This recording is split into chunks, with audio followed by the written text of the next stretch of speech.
प्रणाम करी छी सब गोटे के होली के बहुत बहुत शुभकामनाएं। सब पैघ के प्रणाम करी छी आ छोट के बहुत बहुत आशीर्वाद ये। तो एक होली के गीत गबै छी तो सुनू सब गोटे। रंग खेले रघुवर श्री राम जी, आजू होली अवध में। रंग खेले रघुवर श्री राम जी, आजू होली अवध में। खेले गुलाल माता जानकी, आजू होली अवध में। खेले गुलाल माता जानकी, आजू होली अवध में। होली अवध में, आजू होली अवध में। रंग खेले रघुवर श्री राम जी, आजू होली अवध में। भरत शत्रुघ्न लक्ष्मण खेले, भरत शत्रुघ्न लक्ष्मण खेले। खेले सता हनुमान जी, आज होली अवध में। खेले सता हनुमान जी, आज होली अवध में। रंग खेले रघुवर श्री राम जी, आज होली अवध में। खेले गुलाल माता जानकी, आज होली अवध में।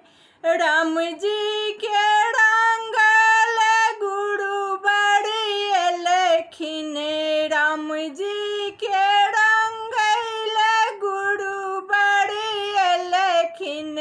ब्रह्मा विष्णु शंकर जी लखिन, ब्रह्मा विष्णु शंकर जी लखिन।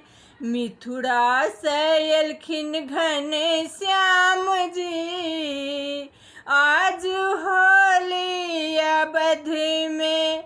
मिथुरा से एलखिन घनश्याम जी, आज होली अवध में।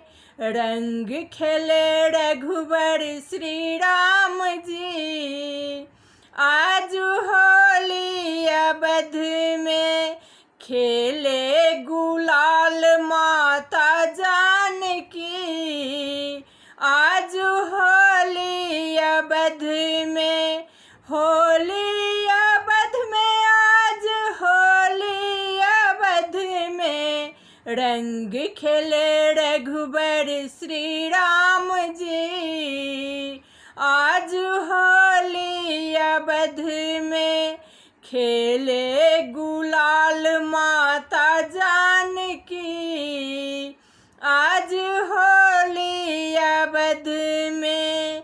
अंगद के संग कपि सब आयल, अंगद के संग कपि सब आयल।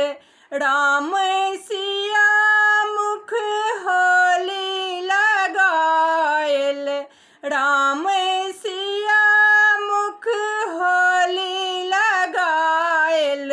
आयल नहीं पहचान जी, आज होली अवध में।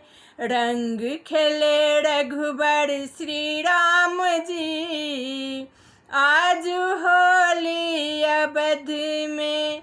माता कौशल्या राम जी के बाड़ी, माता कौशल्या राम जी के बाड़ी।